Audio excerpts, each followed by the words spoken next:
Good evening, ladies and gentlemen, and dear audience. On behalf of Conflict and Resilience Research Institute Canada and Rotary Peace Builder Club of Winnipeg, we welcome all of you to the third event today, and which is titled "The Cure for Hate: A Former White Supremacist Confronts the Legacy of Holocaust." This is a Rise Above for Peace event. Traditionally, before we begin, we do treaty acknowledgement. So, the Conflict and Resilience Research Institute Canada is located on original lands of Anishinaabe, Cree, Oji-Cree, Dakota, and Dene peoples, and on the original lands of Métis Nation. We respect the treaties that were made on these territories. We acknowledge the harms and mistakes of the past, and we dedicate ourselves to move forward in partnership with Indigenous communities in a spirit of reconciliation and collaboration. Dear audience, those who have joined with us, it's a wonderful session in the evening, and we have invited two of the phenomenal speakers and creators of outstanding documentary, The Cure for Hate, which we are going to see a bit of it as a teaser and as an intro in this session. And before I begin, let me welcome Mr. Gary Senft, one of our advisors and co-organizer of the whole Peace Day Festival. So, Gary, floor is yours, sir.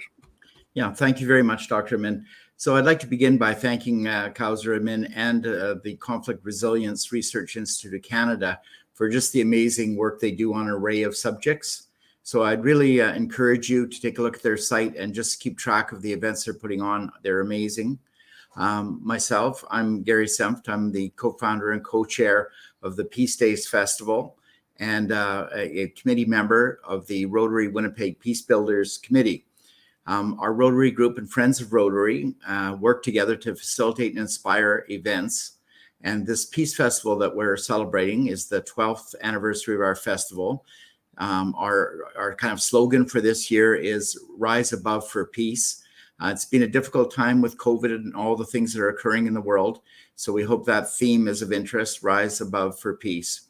In our 12th year, we're having about 15 events. They started on September 10th and will go through the 30th.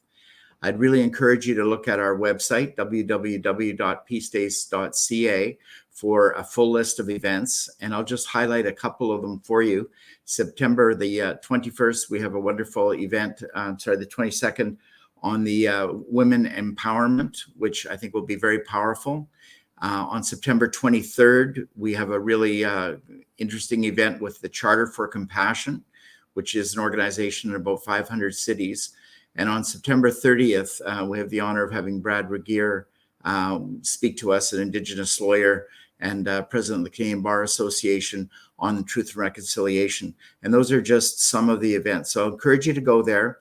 And I'd now just like to say thank you to Tony and Peter for participating in this event. I've gotten to know Tony over the years, and a very powerful speaker and story to tell you. And Peter for putting it together in film format. We really look forward to this. So I'll turn it back to you, Dr. Amit.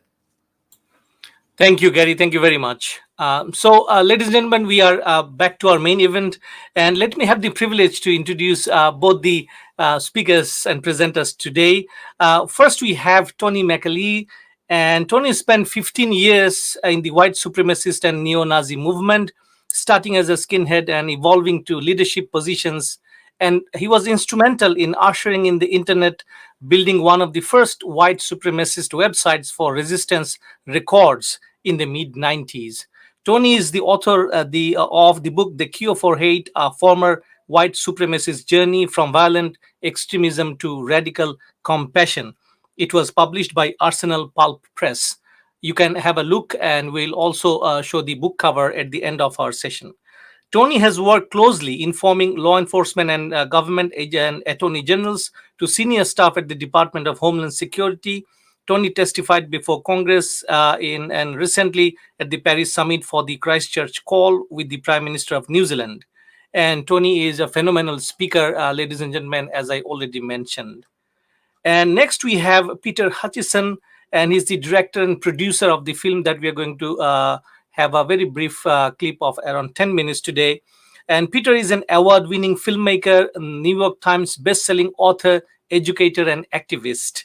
He produced and directed Requiem for the American Dream, Noam Chomsky, and the Principles of Concentration of Wealth and Power. And I think it is available in the Netflix, right, Peter? Yeah, absolutely. Okay. And a New York Times critics speak and number one selling documentary on iTunes. The book version of the film was New York Times bestseller, 7 stories pressed. His most recent film, the critically acclaimed Healing from Hate, Battle from the Soul of a Nation, Freestyle Digital Media published it, is now in wide release. So, ladies and gentlemen, we have, as I said, two phenomenal persons with us this evening. And before I invite them actually for their part of the deliberation, let's watch the documentary that we are talking about since the beginning of this session.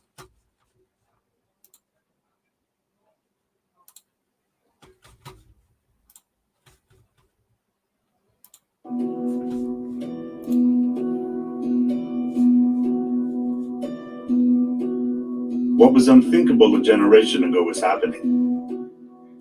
The Holocaust is fading from memory. As we lose the last of the generation who survived the Holocaust, those that bore witness and lived to tell their story, we lose a vital link to one of the darkest chapters of human history, a stark reminder of what hate can lead to when left unchallenged.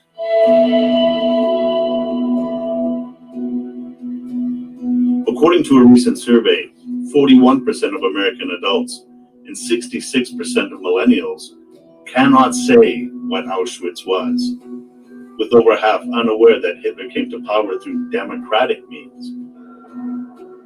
A lesson that Western democracies, perhaps now more than ever, cannot afford to forget.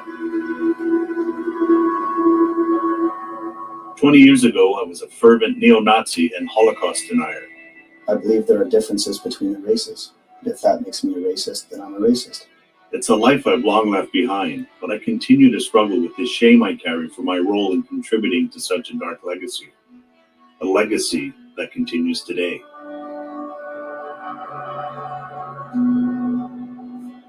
The violence and murder the white supremacist movement fantasized about all those years ago. The violence I once advocated and encouraged have now become a horrific reality, as acts of racially motivated terrorism have increasingly become the norm. Somebody asked me once, "How did you lose your humanity?" "I didn't lose it," I replied. "I traded it for acceptance and approval until there was nothing left." In the Jewish tradition, tshuva means return, and describes the return to God and our fellow human beings that is made possible through repentance for our wrongs. It was in that spirit that I traveled to Auschwitz, to bear witness to the unspeakable atrocities committed there, as a long overdue act of personal atonement, and in hopes of preventing others from following in my path.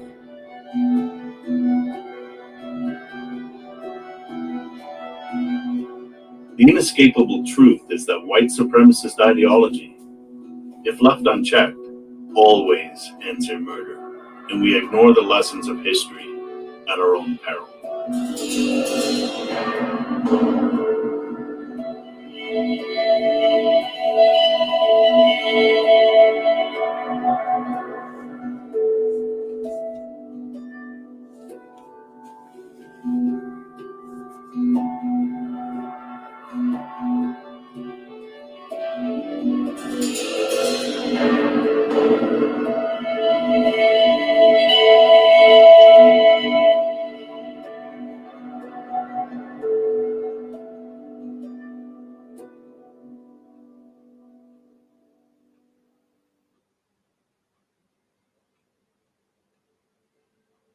How come you're here?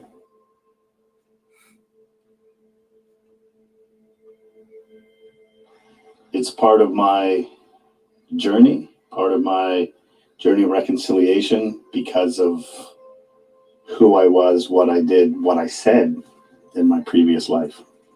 What do you mean previous life? Well, for 15 years, I was a skinhead. neo-Nazi, and a Holocaust denier.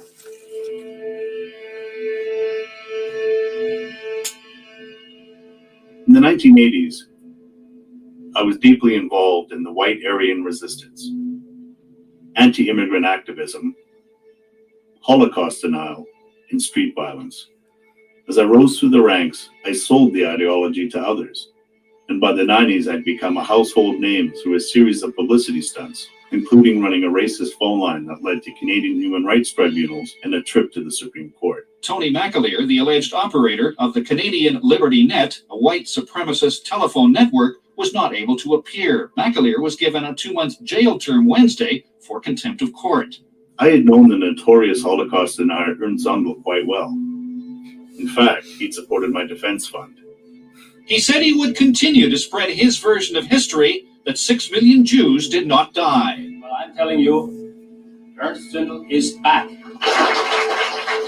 It was through Zundel that I was introduced to other high-profile revisionists. According to the evidence that I have seen, there was no gas chambers anywhere. The evidence that we've been shown, the aerial photographs, the eyewitnesses, it's all very spurious indeed. Such as David Irving and Fred Leuchter, and was enlisted to create an online interactive guide to Auschwitz that would, quote-unquote, challenge the historical record.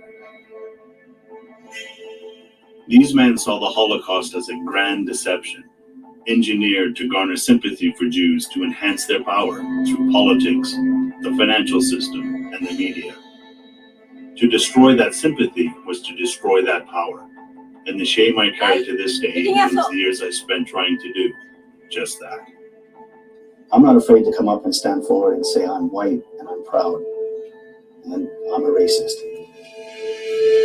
My contribution to the movement, however, would come to take on a life of its own. You see, I was at the forefront of exploiting new technologies to bring our message to a wider audience.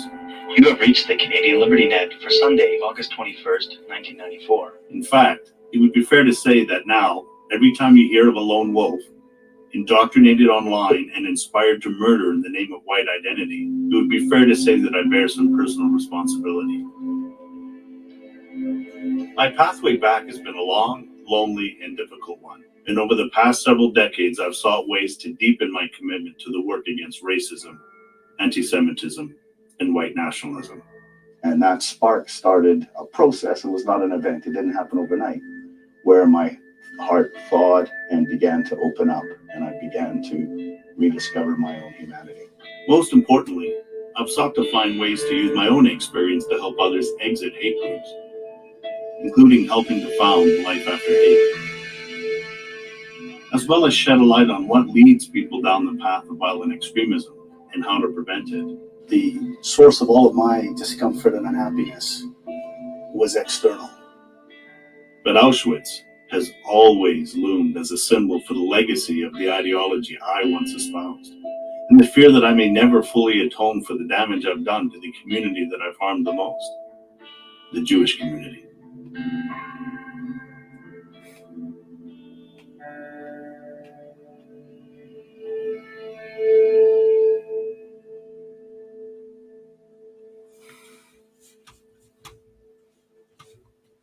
What kind of idea came through your head to change your mind?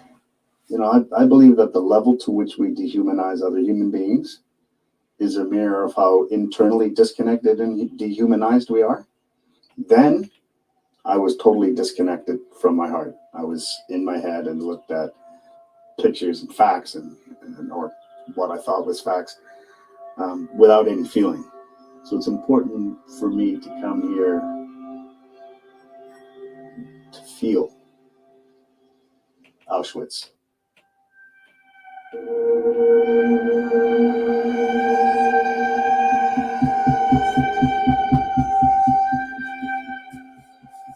Working with the Auschwitz Center for Peace and Reconciliation, we were provided with a guide, handpicked with my specific background in mind, to support our experience there. Maria was Jewish and had family members who had perished in the camps. The profound anguish she'd lived with was burdened by the haunting, unanswerable questions around how it could have happened, but what makes people commit such atrocities. To To help her come to terms, Maria had dedicated her energies towards educating people about the horrors that had occurred here. As we were introduced, I recognized there was still a part of me that didn't want to confront what I was going to experience that day. But it was time to own that discomfort and to fully acknowledge my relationship to Auschwitz and the inevitable outcome of hate.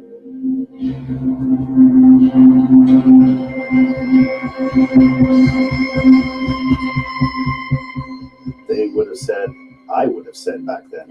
Yeah, it's easy for me to say they because I can disconnect from it. I said it back then, that it was typhoid, that it was starvation, that it was a little bit of hangings, a little bit of shootings. And saying those things is a way for us to disconnect from the horror of it, because there's a part of me that doesn't want to face it,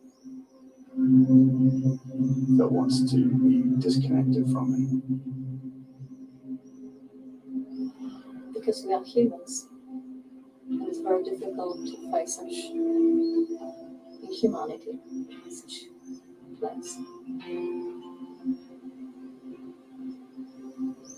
I think this is the only way is to face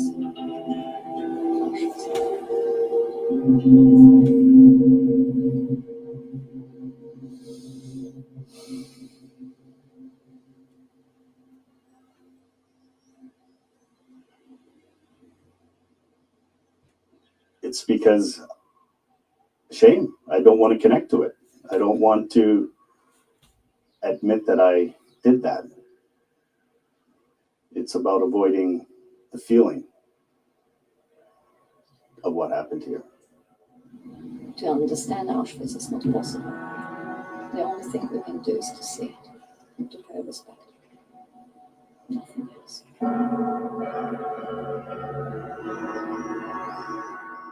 Yeah, I know. It's been a long time coming to get here. So, thank you for being my guide today.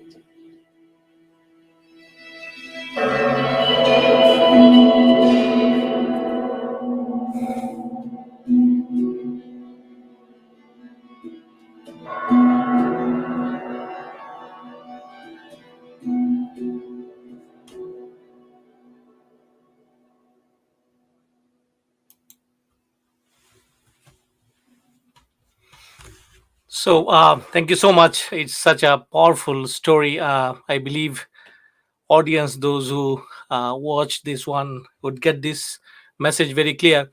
But as for me, I think the profound question once asked in this short clip was, "Why are you here?"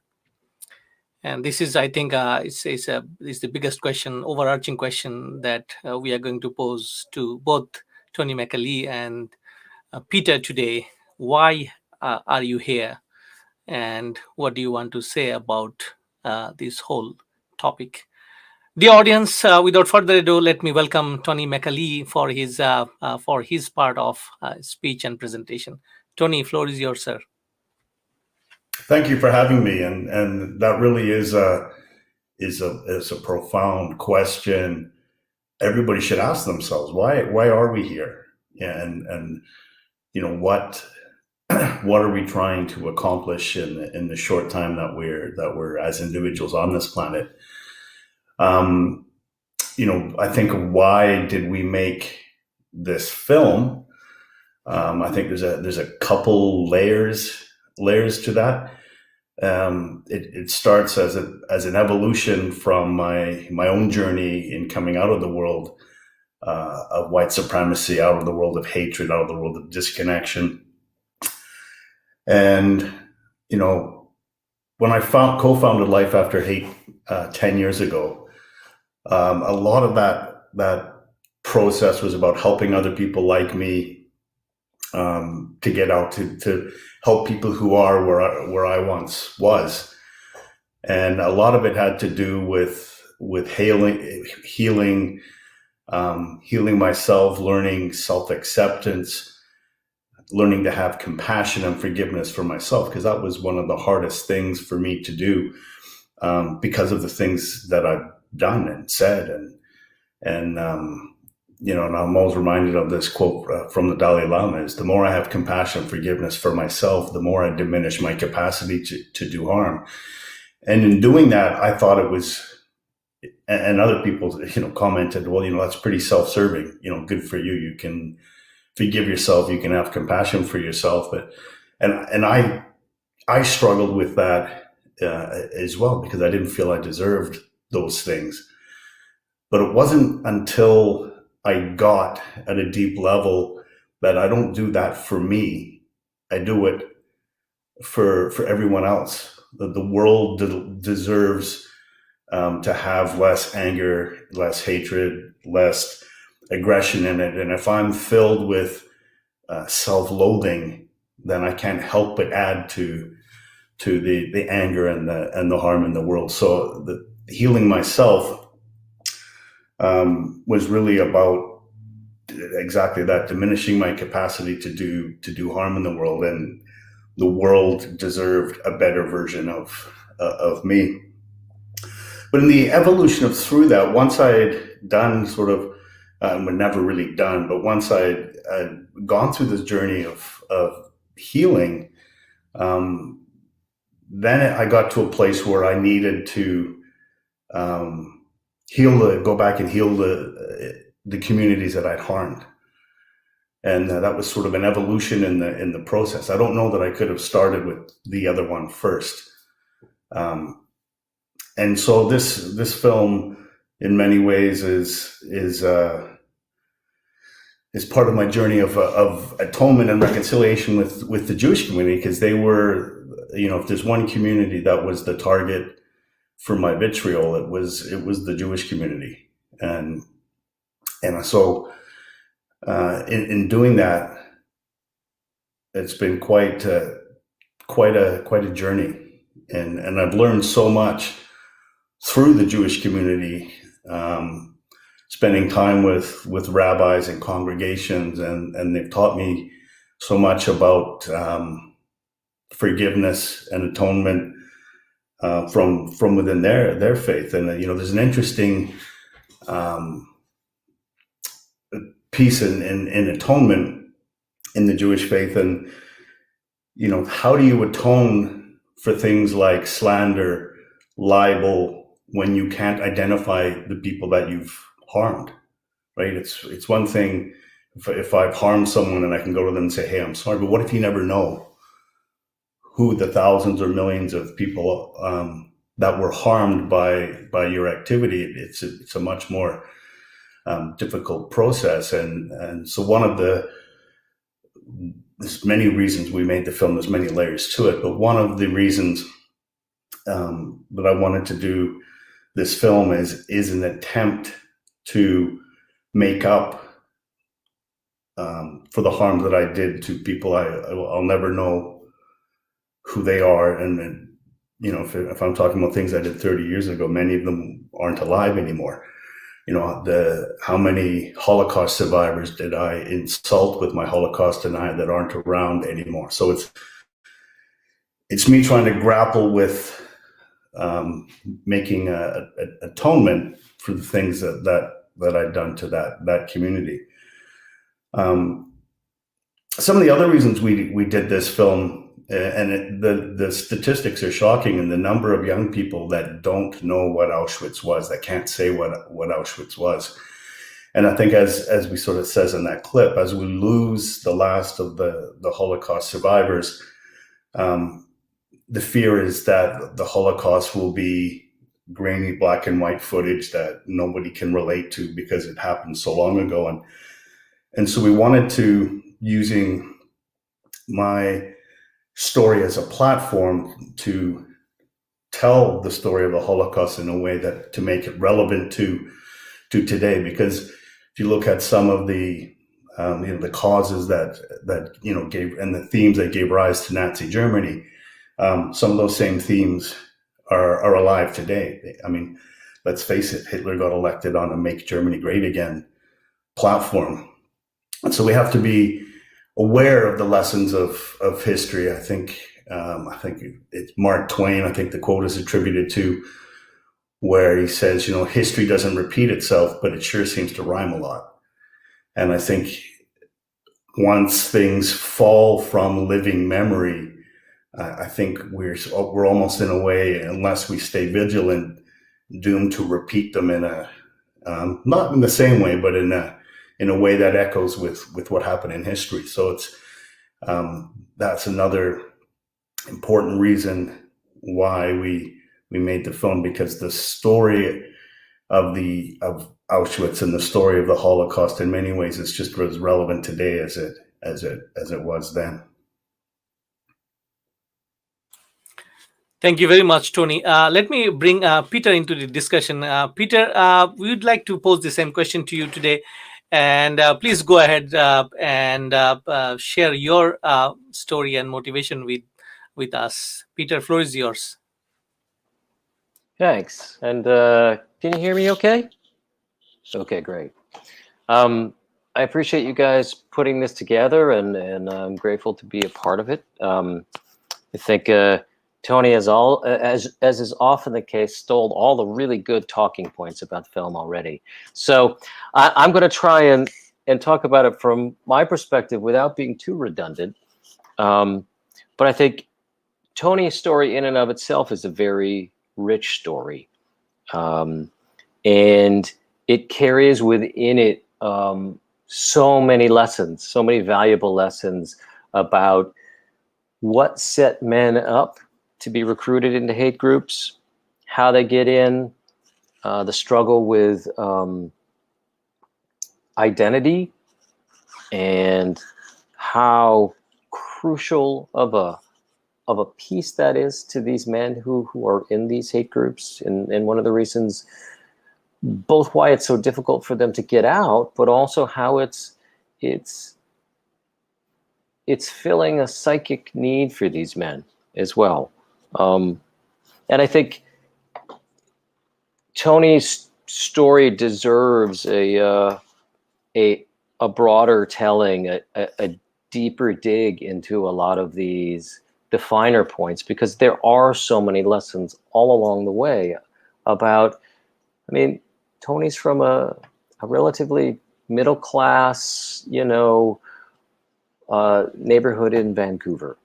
He's not the typical person who you would think would be set up for recruitment into a hate group, who would become a neo-Nazi. But his story is very instructive, and I think it generalizes to a lot of men's experiences who have found themselves into hate groups, have found themselves indoctrinated into hate groups, and have had a tremendously difficult time leaving them for a myriad of reasons. So I think our film operates on a number of different levels. There's Tony's story, which is the broader story of societal factors that can help lead men or set men up to be recruited into hate groups, be attracted to that kind of culture. And then, of course, there's the lessons of Germany and the rise of the Third Reich in the 30s, and how many frightening parallels there are between what happened in Germany in the 30s, which is a very democratic society, very forward-thinking, very progressive. As we point out in the film later on, we do a whole kind of mini history lesson about the necessary conditions that existed in Germany that allowed for the Third Reich to happen. And they're very specific. Without them, it wouldn't have happened. But, they had, women had just won the right to vote. There were LGBTQ rights were broadly recognized in Germany. It was an incredibly creative era for Germany in terms of film and art and literature. And you have to ask yourself, how out of this did Nazism rise?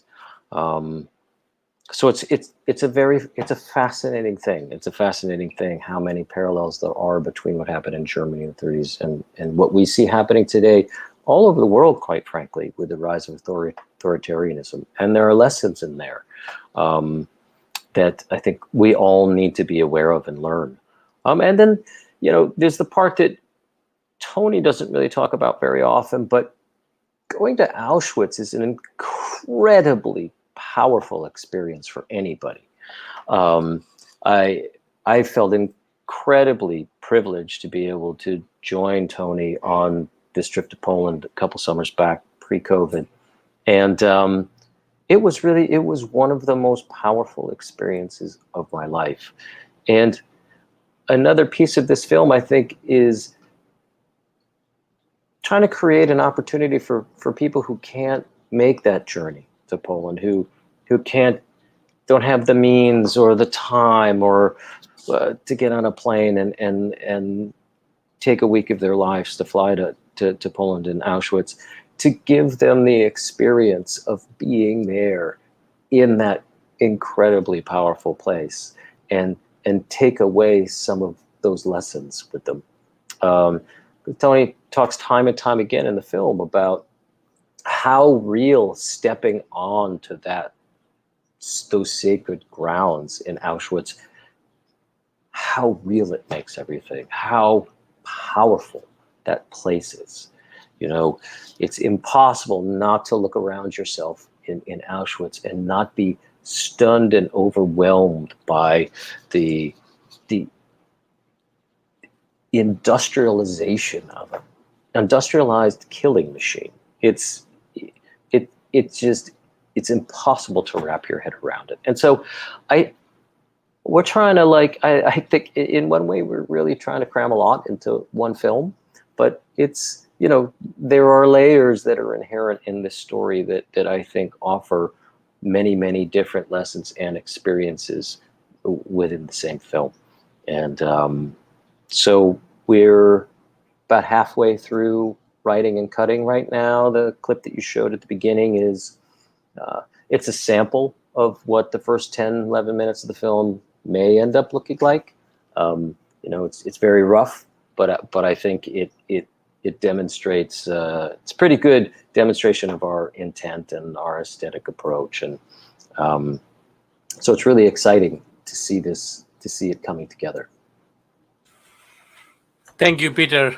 Such a wonderful way of explaining the film itself. A quick question back to Tony again here.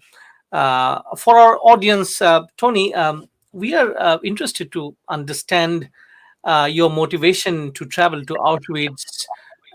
And I'm particularly intrigued and, of course, curious to know what stood out very much when you arrived into the gate of Auschwitz first time. I'm sure you have not visited earlier, but so what really struck you for the first time, just in a general sense, if you could share with the audience, please. First of all, to answer the first part of your question, to go in there was to again, it's part of atonement and reconciliation, but it was, the Holocaust denial was sort of the last remnant of ideology that remained the longest in my head, and I'd never really gone back and dealt with it. So in many ways, I was confronting myself there and acknowledging, that was representative of the ideology that I espoused, that I promoted. So it was very, very confronting. The thing that really struck me there, there's two camps. There's Auschwitz, which had about 25,000, could hold 25,000, and then Birkenau, which is half a kilometer away, which could hold 125,000. That was never fully completed. The sheer scale of the place. And I came away thinking this wasn't a camp. This was a machine. It had many intricate moving parts. It had a transportation system. And before getting to Auschwitz, I was at a wedding in Budapest a couple of days before. And I was, walking around and we stayed at an Airbnb there. And I remember coming across a memorial to the Budapest ghetto, where 400,000 Jews were transported to Auschwitz from Budapest. And I realized, looking at this memorial, that the apartment that we had rented in an Airbnb was within what was the Warsaw Ghetto. We were staying in the same building because it was an old building that Jews had been staying in before they were sent to the death at Auschwitz. And there was these pictures of the vibrant Jewish community, and we got the same when we traveled to Krakow before we went to Auschwitz. And you got this sense of this vibrant Jewish community, but today there's nothing. You saw pictures of what it was like in the 30s, in the 20s, and now there's 7 synagogues in the Kazimierz district of Krakow, where the Jewish quarter was, and they barely have enough people to form a minyan, which is you have to have 10 men to be able to do a service at a minyan. Seeing these two cities that had been cleansed of Jews and still remained cleansed of Jews was so powerful, because then you could put it into context. Like, this is where they were, but now I know that it wasn't just Krakow, it wasn't just Budapest, it was from France, it was from Holland, it was from all over, in this massive, again, the scale of it, logistical operation to have made that all happen. I still am blown away by it. And there's maybe there's mass atrocities that have happened at all different times throughout history, and even recently with Rwanda, but the industrialization of the murder, that's never been equal. The use of machines and the whole infrastructure, across an entire continent to make that happen. And standing in Birkenau, it's just the sheer scale of it it's hard, really difficult to wrap your brain around it. I still have trouble wrapping my brain around it. Thank you, Tony. It's absolutely fascinating discussion. I would like to go back to Peter now. Peter, as a director of the film, I think you have priority in your mind to pick and choose some of the key messages that you want to tell the audience when you release the film eventually.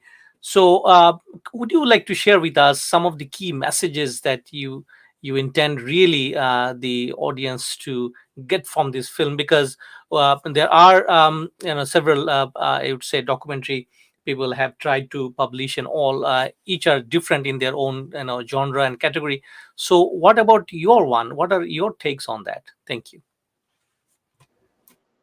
Well, I think we've covered a number of those things already, but for me, in a general sense, as a filmmaker, I find it really important to keep history alive and to constantly revisit history with a focus and within the context of current events and where we are now.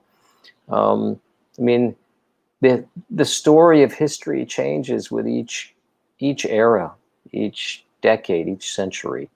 And I think the lessons that we take from history, they're constantly changing, and we're constantly adapting those lessons to try and help understand the world around us. I spent the last month in Winnipeg, where my wife is working on a film there, and got to spend several days in the Human Rights Museum, which is just fantastic.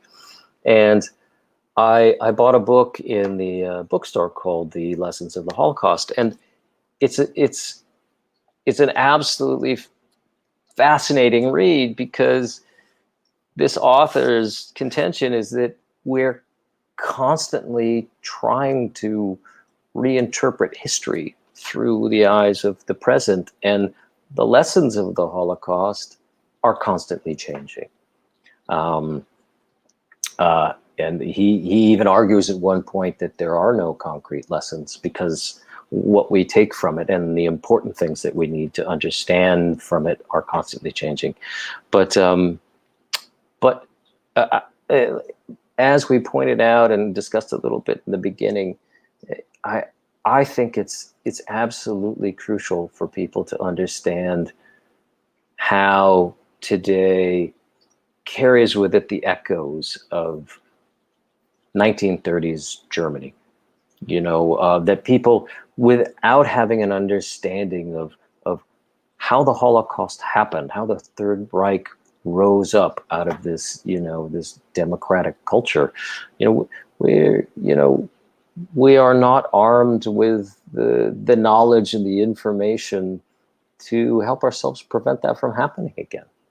And so I think for me, that kind of is a core approach as a filmmaker in general. And I think it applies to this film more so than any film that I've ever been involved in.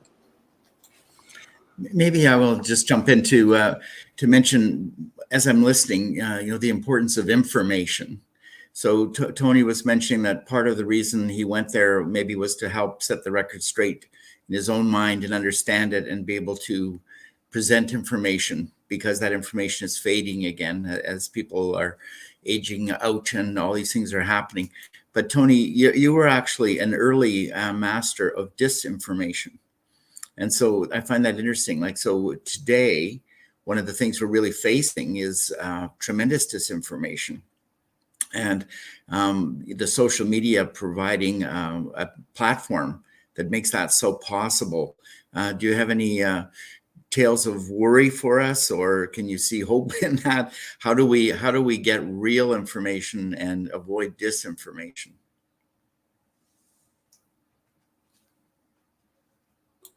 Tony, unmute. Tony.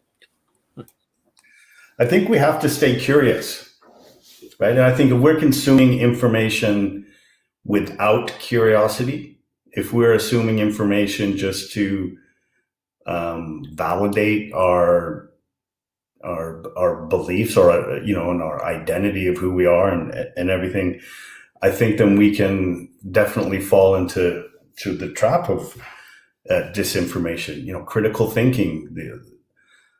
These are all things which seem to be on the wane today, and we've lost a sense of curiosity. I know myself. I stopped listening about a year ago to watching news on television, because it's I still maintain an awareness of what's going on, but it's like we've become addicted to outrage and having our sense of outrage about things fed, and that and a lot of that's in disinformation on both sides, or more than two sides. And I think if we just come back to curiosity, I think we can help to avoid it. Disinformation is tough because it becomes politicized, and what's disinformation to one is truth to another, and vice versa, and the whole thing becomes political, and then it's used as a cudgel to attack people with and things like that. But I think we step away from all of that and just come back to curiosity, and then I think we can. The truth is out there, but we have to be curious enough to go and find it, rather than just take our information fed to us from a bottle. Gary, unmute. Sorry, I was just going to say another element of what you've been discussing is belonging, and how important that is to the human need. So we're all part of humankind, yet we separate ourselves and think of the other, and yet we're all really seeking belonging. So in the events that drew you there, you were probably reinforced by what seemed like belonging, even if it was to a terrible sort of group. Just any reflections on the importance of belonging, and another way about connecting that is the head and the heart. You also mentioned that when you were in that troubled time, you were operating out of your head, not with your heart. And I found that an interesting comment as well. Sure. I think, when I talk about being the head, I'm talking coming from the head, I'm coming from the place of ego. And the ego sees things in black and white and wants to see the difference in things. And it's interesting because you can take the same holy book, and someone who is preaching that holy book is coming from ego, and then in the head will see, heathen, sinners, fire and brimstone, and all of that, separating, creating division. But you can have someone take that same book that's coming from that place of connection in the heart, and it's about love, it's about compassion, it's about bringing people together. You can tell where someone is coming from, whether they're in the head or the heart, if you listen to the language and the words that they use and the themes that they're talking about. And if they're talking about bringing people together, they're coming from their heart. If they're talking about separating and judgment and all of being judgmental and putting other people down, they're coming from their head. And so that journey for me was to go from the head to the heart. And the reason I wasn't in my heart is because I'd learned through experiences when I was younger that it wasn't safe to be there. It was safer for me to shut off and to protect myself from the hurt and put up this, wall of, pseudo intellect and that stuff. And I think that's, as human beings, to go to your first question, we want to be loved and we want to be safe. And, what does love look like? Attention, acceptance, approval. And if we can't get those in a healthy place, we'll get them in an unhealthy place. And I did horrible things. I committed all kinds of acts of violence in order to get attention, acceptance, approval, and to feel safe. And so from that place, it can feel like exactly the right place to do, because you're feeling loved and you're feeling safe, even though if you looked at it from the outside, you go, that's absurd. But psychologically speaking, and it's an incredibly powerful draw. And the story I told quite a bit is, there was, when I was at Life After Hate, there was a mother wrote us a letter, and she had a son who was on the spectrum, had autism. And she said, I'm really worried about him. He's spending all his time up in his room, and he's involved, up to his eyeballs in all this white nationalist stuff and these crazy groups online. She goes, what really scares me is that those people have accepted and embraced my son more than anyone has in his entire life. When he was in grade 7 at the age of 12, he invited his entire classroom to come to his birthday party, and nobody showed up.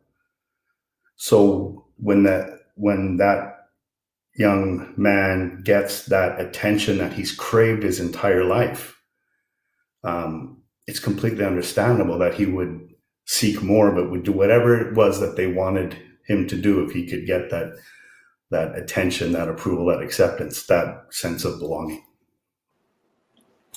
I think it's important to keep in mind that, we're all hardwired for this. We have needs. We have needs around identity. We have needs around belonging. All of us do. And I've had a lot of these conversations with Tony, and I've reflected on my sort of, development as a young man.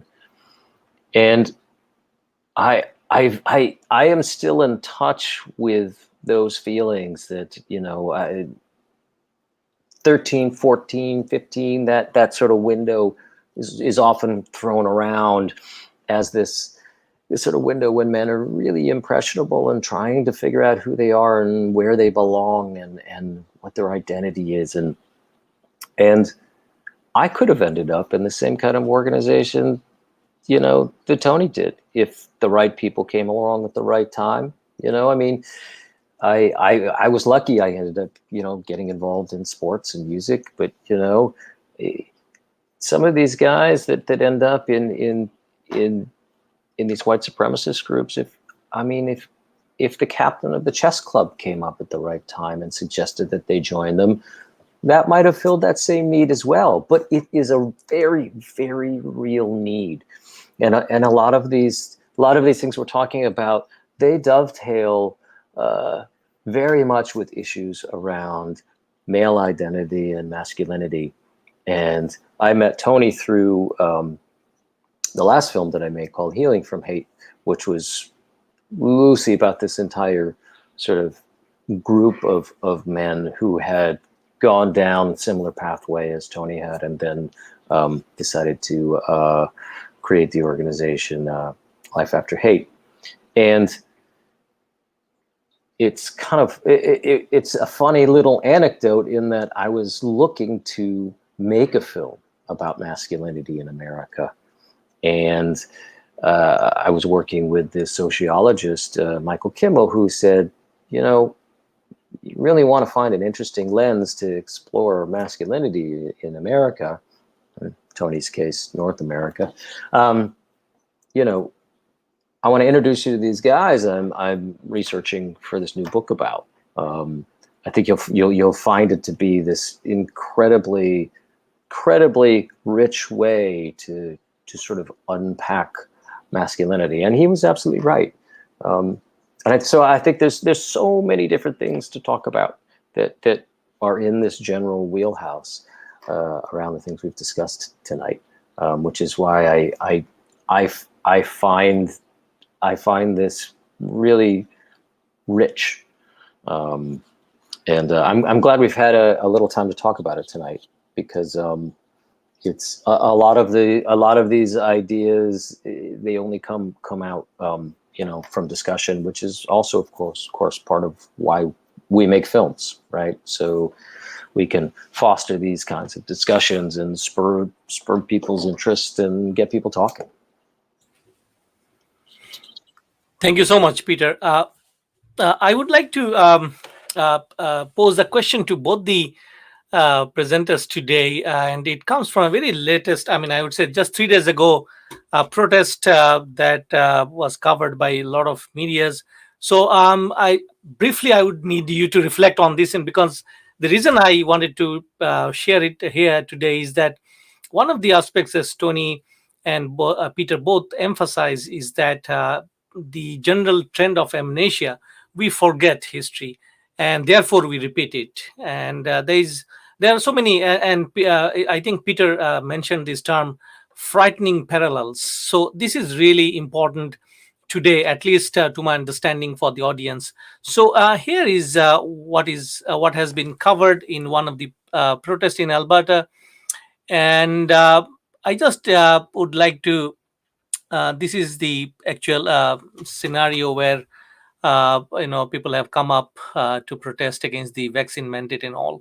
So what do you think, gentlemen, today, that we are still, do we need to remind us about the history and the way we interpret history to explain what is happening around us? What are your takes on that?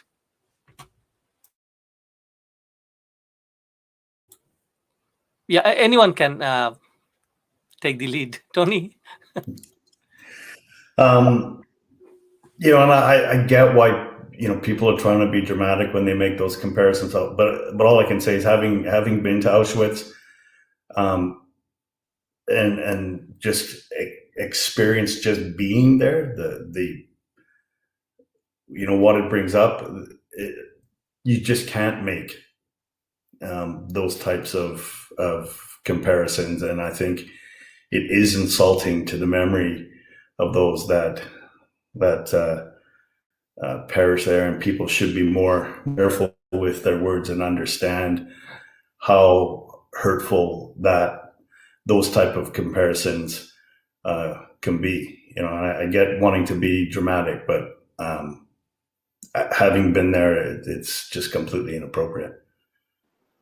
Yeah, and I think a lack of understanding, or as Gary was talking about, just merely having information about history, is precisely what allows for these kinds of absolutely absurd parallels to be drawn and feel so provocative. Anyone, as Tony can attest, anyone who's been to Auschwitz, you know, you would never trivialize the Holocaust in this kind of way. If you had made that trip, had that experience, understood the context, you wouldn't do it. So again, another reason why I think these conversations and these sorts of films are so important. Can I ask what might be a hard question, but it seems there's a lot of polarization in today's environment. I think everyone agrees with that.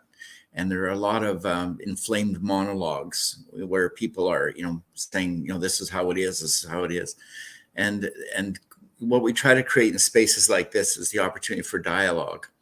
But how do you reach a group, Tony, to engage them that are in that, you know, sort of just different world than you're at? How do you, you know, like you've done some work to help people to recover and move out of the movement, but how do you address the fact that the movement's there from an intellectual perspective? How do you discuss that?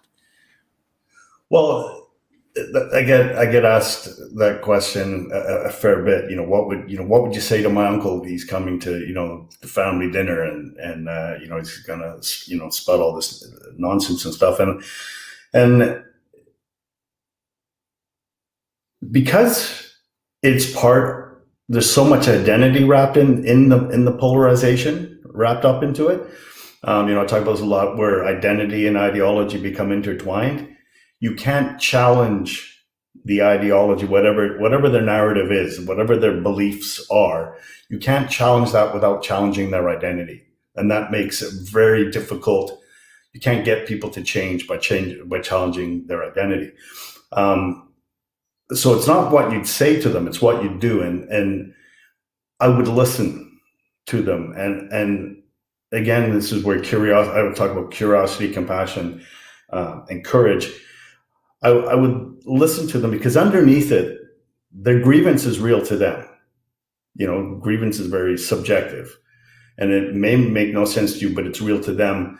And often they've never had an opportunity to express it in a healthy way, where their grievance might be very real. Where they decide to go to solve the grievance may be completely lunatic, but the underlying grievance, and I like to quote Dr. Brene Brown, that when we can allow people to be vulnerable in a space without judgment, a lot of the sort of some transformative change can seep in, and the defense mechanisms come down. But it's really, the difficulty is in holding that non-judgmental space. And just because you listen to someone's opinion doesn't mean you agree with it, doesn't mean you validate it, just means you've listened to it. And Sammy, who's our executive director, talks about never concede, never condemn. So we never condemn the person for expressing what they're expressing. At the same time, in the interaction, when we hold that space, we never concede our values. We never give up our values. We hold our values, and it's sure it's difficult, but it's at the same time it's not that difficult with a bit of practice and a bit of instruction to hold that space, and in holding that space of vulnerability, we sort of disarm. There's also, I think it's important to note that there's different kinds and ways of listening, which is where curiosity comes in and is so important. I mean, if you're genuinely curious when you listen, with an open mind, with with an appreciation of the other person's fundamental humanity, they're going to experience that much differently than if they feel like someone is just shutting up long enough to allow them to speak. And I think it's a really, really simple but really, really important thing to note. And Tony talks time and time again about the powerful experience of someone else recognizing the humanity in him when, particularly when it's someone who he didn't feel like he deserved it from, that there's a very, very powerful thing that transpires in that moment. And I think, this curiosity that we keep talking about, it's kind of crucial for our survival. I mean, you really want to have a meaningful dialogue or conversation with anybody, then you need to find a way to be genuinely curious. And you need to ask yourself, am I being genuinely curious? Because people know if you're not. And I think that's a really, it's an important thing for us all to keep in mind. Thank you very much. Darcia, do you have any questions for the panelists today? Go ahead. Yeah. Okay, sorry, I'm in my car. I hope you can hear me okay. I'm very interested, as my husband Gary mentioned, about the whole concept of belonging and the need for that belonging, because it seems, and I don't know, again, maybe it is, you've tied it into the male need for identity, and it just seems that with that belonging, there is a need to also then exclude. I belong, but you don't. I'm belonging to something, which means I'm special. You can't also belong, or it takes away from the belonging, as opposed to there being a way for everyone to belong. And I just, I struggle with that concept of people needing to belong somewhere. And I just think, well, why does belonging in and of itself many times mean to the person who wants to belong that means somebody else has to be shut out? I don't know if you have any thoughts on that, Tony or Peter. I think that's a really important question. I appreciate you asking that. I mean, we could go 100 different ways with this, I think. But obviously that fundamental reductionistic way of looking at things through an us versus them lens is what gets us into problems time and time and time again. But again, it's interesting because they've done a lot of studies around group affiliation and dynamics, and we are hardwired to want to belong to and need to belong to a certain sized group. I mean, Tony, I think you've done I think a little more reading around this than I have, but I know there's like when they do industrial organizational psychology, like they found that there's sort of a maximum group within which you feel safe and connected to, which is in a way why the military is structured the way it is, with different divisions and platoons and everything. And there's an identity and a specialness that comes with feeling that you're a part of that specific group. And unfortunately, that's a setup for feeling like anyone who's not part of that group is different or doesn't belong to this special thing that makes you special. Now, like when we kind of unpack Tony's journey, like a lot of our journeys, it takes decades and decades and decades to become an evolved enough human being to, if you're even doing the work to begin with, to start to realize how these things fit together in exactly those points that you're bringing up. That we have to be very careful about some sort of a special affiliation that means a lot to us not having that be so exclusive, or to set up this dynamic of us versus them, which is just so dangerous and corrosive.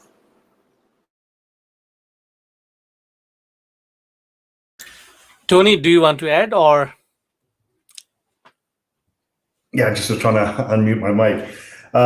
Again, it comes down to, where we're at in terms of, are we heart-based or are we head-based? That wanting to compare ourselves to others and put other people down, that social media is full of that. Like the ego likes to see the division, likes to see the world through separation and hierarchies and where we fit in the hierarchy, and so we can look down on people. I jokingly say in my book, one of England's great promises to all its citizens is someone else to look down on, and that's how they keep the class structure in place, because you're always looking down at the person below you instead of looking up. And so it is that struggle between the heart and the mind, between connection and disconnection and separation, and it's it's the difference between healthy belonging and unhealthy belonging, and groups and I was good at it, and other people were good at it. They know how to exploit that need for belonging, and when you've got that lack of belonging need, it's a very powerful tool with which you can manipulate it and draw people in and have them do things that they wouldn't normally do in order to share even in the unhealthy belonging. I hope that helped.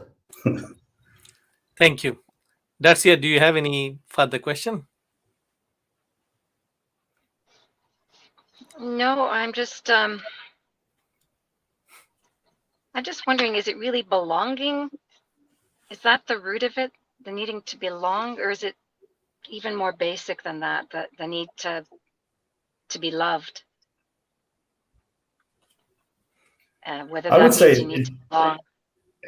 And that's intertwined, and that I truly believe, and I say this all the time, the level to which we dehumanize other human beings is a mirror reflection of our own disconnection and dehumanization. And I think it's the lack of self-acceptance, the lack of self-belonging, the lack of self-love. The absence of that makes it, we project it onto others. I talk about a toxic shame. The alienation of the self sets up to further alienate ourselves, but also to alienate other human beings. And I think it's that at the root core it's at the root of toxic shame is at the root of so much, like the whole spectrum of antisocial outcomes that are born out of that toxic shame is the alienation of the self, right? It's the feeling I'm not good enough, I'm less than, I'm not worthy, and we spend an inordinate amount of time and effort to hide that shame, to hide that secret from the world, so that the world doesn't see it. And toxic shame is the dirty secret we hide from ourselves, and that's through. We numb ourselves to it. That's substance abuse, cutting, eating disorders. There's all kinds of ways we internalize that toxic shame, and then there's all kinds of ways we externalize that toxic shame onto others. Dr. James Gilligan, in his book "Violence: The Reflections on a National Epidemic," said all shame is an attempt all violence is an attempt to convert shame to self-esteem. And that violence can be physical violence, can be emotional violence, it can be verbal violence. That's right. So, and all that, all the group affiliation and the violence, it's compensatory, and it creates this false sense of empowerment. Excellent. Thank you so much, Darcia, for the two beautiful questions. So, the audience, we are absolutely at the end of our promised session today. Traditionally, we go back to the speakers to listen to their last words. So, in this segment, I would request both the speakers to share their last words with the audience. And I shall request Peter to come first, and followed by Tony, and then I will summarize and end the session. Peter. I just really appreciate you folks creating this this opportunity to have such a vibrant, rich discussion around these issues. I mean, these kinds of forums are exactly why I make films. It's exactly why Tony and I have embarked on this very, very long journey and project. And it's exciting for us to have these conversations, and it's our hope that, you know, our film can help inspire many, many, many more of these conversations. So thank you so much for having us, and whoever's out there watching. Tony. I'd like to echo Peter's words, and I'm very honored and grateful that we had the opportunity to speak with you and with everyone today. And I just want to say to people, try and remember to stay curious. You know, there's curiosity, compassion, and courage. And I think if we, as human beings, embody those three things, we can transform society, because society's in a mess because we've lost those three things in many areas. Gary, if you have last words. Well, I think it's been a good dialogue and an important one. And I just pick up on Peter's theme, you know, to have the space to have these kinds of conversations. So the organization that Kausar Admin is with actually really fosters these on a deep range of subjects. So I think for those that are listening, just take a look at the work that's going on there and the opportunities. With our Peace Days, so peacedays.ca, there'll be more conversations. Women empowerment coming up on September 22nd, and the Charter for Compassion. Some 445 cities in the United States and around the world working on compassion. So, you know, we just want to encourage this work, and we appreciate Tony and Peter's special work on this subject. So thank you very much. And back to you, Kausar. Thank you. Thank you. Sorry, Peter, go ahead. I just wanted to note, I saw you flashed it up there, but if you could just be sure to share the film's website with people. So if they're interested in finding out more about the film and its ongoing development, release dates, festivals, we're still in the process of raising finishing funds to, you know, so we can launch this film out into the world. It's thecureforhatefilm.com. So I got my plug in there. Thank you. Thank you. Absolutely. The audience, just to summarize our bit of dialogue today, is such an important topic that we spent last 1 hour and 13 minutes to be precise on our clock.